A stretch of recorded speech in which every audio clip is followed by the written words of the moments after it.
হাই friends, কি খবৰ? সকলোৰে ভালনে? মই কিন্তু ভিডিঅ'টো আৰম্ভ কৰিছোঁ ৰাতিপুৱা একদম আঁঠুৱা গাৰুৱাৰ এইবোৰ ওলাই লৈছোঁ এক ধুবলৈ, আৰু ইফালে আকৌ ধুমাধুমকৈ ঘৰ ঝাৰু দি লৈছোঁ। আজি মই 4টা বাজিতে উঠিছোঁ, মানে ৰাতিপুৱা ভাগতে গোটেইখিনি কাম আজি কৰি মই কমপ্লিট কৰিম বুলি সোনকালে উঠিছোঁ, কাৰণ ল'ৰাকেইটা স্কুল যাব লাগিব। সেইটো কাৰণে আজি মই 4টা বাজিতে উঠিলোঁ।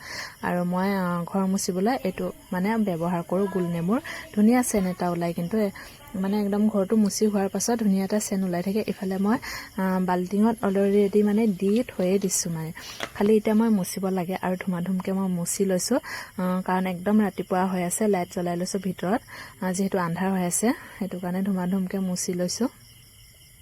এফালে আকৌ মুচি কাচি হৈ গ'ল, গা পা ধুই কৰি আহিছোঁ, মাথাটোও ধুই লৈছোঁ অলপ, মূৰটো। আৰু ল'ৰাকেইটা ওলালে বাৰু, সিহঁতক খুৱাই বোৱাই পঠিয়াই লৈ আৰু নবৌজনীৰ লগত আজি অলপমান কাম আছে, বজাৰলৈ আহিলোঁ। আৰু ইফালে পোষ্ট অফিচত কাম এটা আছিলে, দুইজনী আহিলোঁ বাৰু পোষ্ট অফিচত।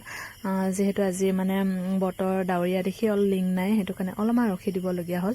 আৰু ইফালে বজাৰৰ পৰা আহি পায়ে ধুমাধুমকৈ চোতালটো সাৰি লৈছোঁ, কাৰণ লেতেৰা হৈ আছে পাত পুত পৰি, আৰু চাফ চিকুণ থাকিলে নিজৰে ভাল লাগে দিছোঁ, মনটোও ভাল লাগে। সেইটো কাৰণে অলপমান চাফ চিকুণ কৰি লৈছোঁ। যিমানে চাফ চিকুণ থাকিলে সিমানে ভালো লাগে দেচোন বাৰু। আৰু এতিয়া মই চোতালটো সাৰি কৰি লৈ ধুমাধুমকৈ আৰু ব্লাউজ চিলাত ব্যস্ততা হৈ পৰিলোঁ, কাৰণ ব্লাউজ চিলা অৰ্ডাৰ আছিলে। সেইটো কাৰণে একদম দিনটো ইটো সিটো কৰোঁতে টাইমখিনি যায়গৈ। আৰু এতিয়া মই ব্লাউজ চিলাবলৈ ৰেডি কৰি লৈছোঁ দোকানতে বহি বহি। এইফালে আকৌ মই চকটো ওলাই লৈছোঁ। চকটো থাকিলে ভাল, চিনটো ধুনীয়াকৈ যদি আমি দি ল'বলৈ পাৰিলে চিনে অলপ হেৰি কৰি লৈ যাব পাৰে। সেইটো কাৰণে মই চকটো প্ৰধান প্ৰয়োজন। আৰু এইফালে আকৌ চিলাই কামৰ পূৰা ব্যস্ততা হৈ আছোঁ।